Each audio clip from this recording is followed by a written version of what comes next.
young woman sits by a window. Sequestered in her room at the Park Hyatt Hotel, she looks crushingly lonely. The woman's name is Charlotte, and Lost in Translation is not just about her. It's also about a dwindling movie star named Bob Harris, who's come to Tokyo to star in a whiskey commercial.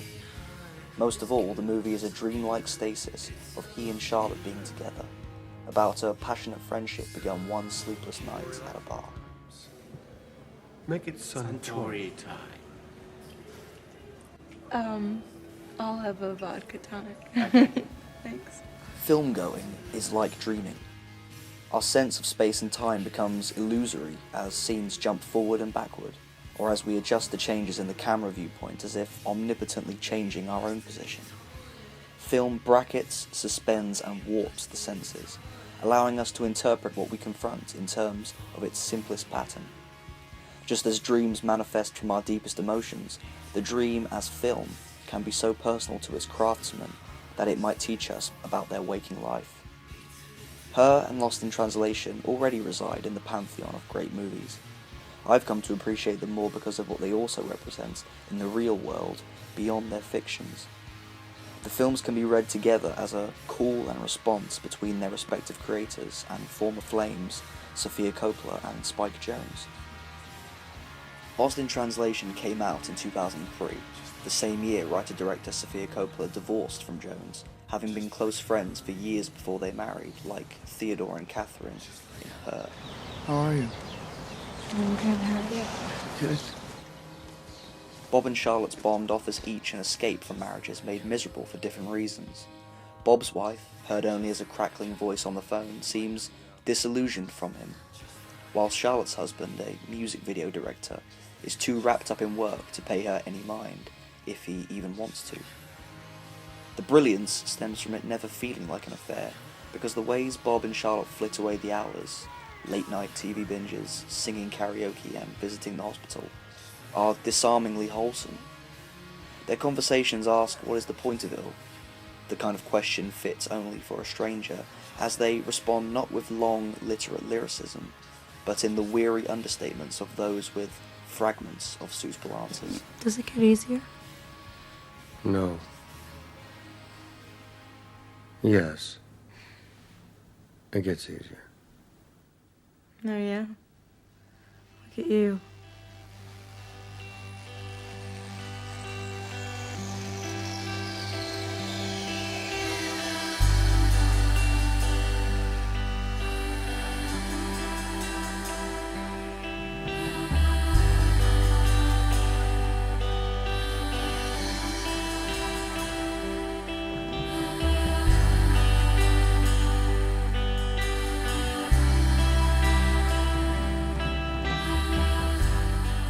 Coppola uses her camera and blocking to evoke the evolution of this fledgling relationship.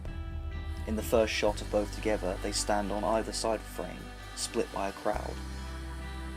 Then with no people, then beginning to enter the other space while blurred, finding its culmination at the end of their first night together, before returning to split after Charlotte catches Bob with another woman, but reconciling at the point of their permanent departure.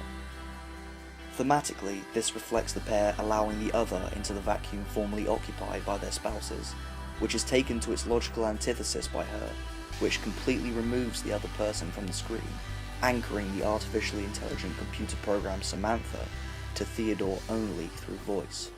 Well, I was thinking we don't really have any photographs of us, and I thought this song could be like a photograph. Captures us in this moment in our lives together. I like her photograph. I can see you in it. I am. Coppola makes it clear that despite Bob and Charlotte's bubbling chemistry, their relationship isn't founded on a hunger for the gratification offered by romance. Instead, it's built solely on compassion. Jonze again plays on this notion in Her, with a black screen sex scene between Theo and Samantha that is purely audio-sensual. It's just somewhere else with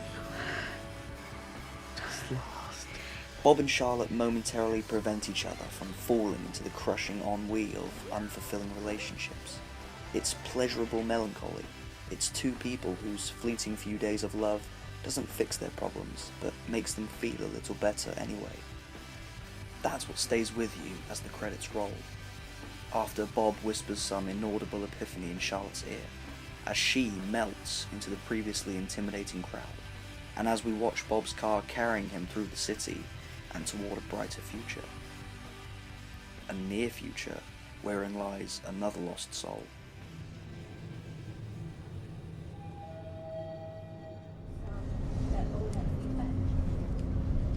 Play a melancholy song.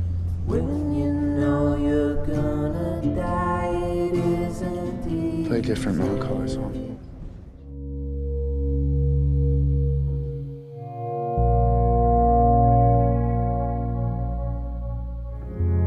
Lost in Translation feels like Sofia Coppola's immediate, bruised response to being left alone in her relationship with Spike Jonze. If Translation is a plea into the void for a husband to be less distant, Her is that husband coming to terms with his failures after it's too late and the relationship has long ended. Allegorically, a hyper-connected social landscape that fosters a sense of detachment is fitting for a story ultimately about love lost. Technology has already modified how we go about satiating our basic needs, but it does not change those needs. Her deals with the aftermath of the information age, a reaction to paralysis through analysis, a kind of countercultural denial of information overload with a shift back to simpler values. Theodore's profession is to compose love letters for patrons incapable of expressing their own feelings. As such, the entire film is a meditation on Theo learning to transpose his emotional intelligence for reading others onto his own life. Sometimes I look at people and I make myself try and feel them as more than just a random person walking by. I imagine like how deeply they've fallen in love or how much heartbreak they've all been through. Technology is no longer a catalyst for interaction, but the foundation of it. We could call Her's societal setting the experience age, an epoch defined not by status updates but more active interaction, albeit in spaces that are predominantly cyber. It's Charlotte enraptured by the bustling pachinko parlour, in contrast to Theodore playing alone in his room but talking to one of the characters. Do you know how to get out of here? I need to find my ship to get off this planet. Fuck you, shithead, fuckface, fuckhead! Okay. The film self-assuredly ignores common artificial intelligence themes in favour of studying the impact of fake personalities on our emotions. The fragile human shortcoming in this case is not lower relative intelligence, but our codependency and need for attachment which machines struggle to satisfy. You're mine or you're not mine. No, Theodore. I'm yours and I'm not yours.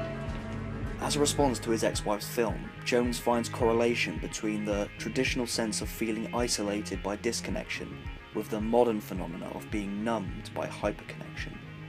Reading Her and Translation as one, we wonder what's worse. Being reminded of your loneliness by the empty space in your bed, or feeling distant from the person lying right beside you. Is it better for someone to say, I love you, you know? and not mean it? Or for no one to say it?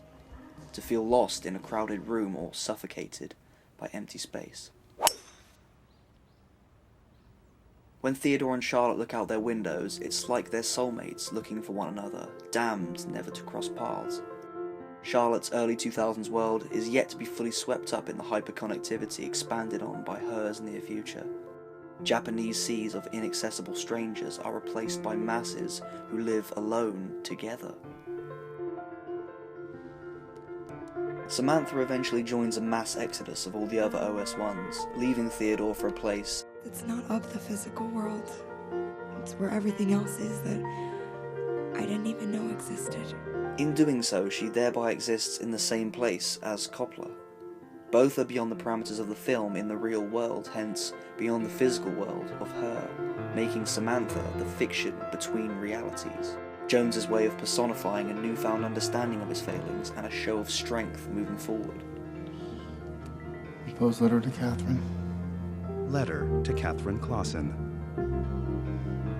Much in the same way that Theodore's time with Samantha teaches him to let go of his ex-wife Catherine, Her acts as Jones's existential plea for clemency with his former spouse. Whatever someone you become, wherever you are in the world, I'm sending you love. You're my friend to the end. When Charlotte stares out of her hotel window, she could be waiting for that message to travel through the airwaves and reach her. The Japanese expression mono no aware comes to mind considering these films in unison. It's a bittersweet reference to life's transience that may as well correspond to our romantic relationships. However, the phrase doesn't call for nihilism, rather an understanding that everything adds up to make us who we are, and to appreciate moments large and small before they're gone in the blink of a lifetime. Lost in Translation distills one such interaction that stands out from the maelstrom, whose impression will outlive the mere days it took to forge.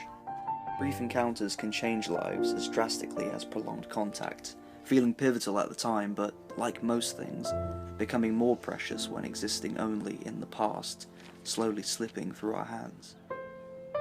But it's okay, because while they might go away, they never truly vanish. We might call it a leave of presence. Her is a recognition of self, of being thankful for how another person contributes to your journey, instead of harbouring anger that they're gone. Like Translation, it sustains a tone of dreamy intimacy and the recurring felicity of momentous connections. Her is Spike Jonze's love letter, to his past and to his future, but above all, to Sophia. Send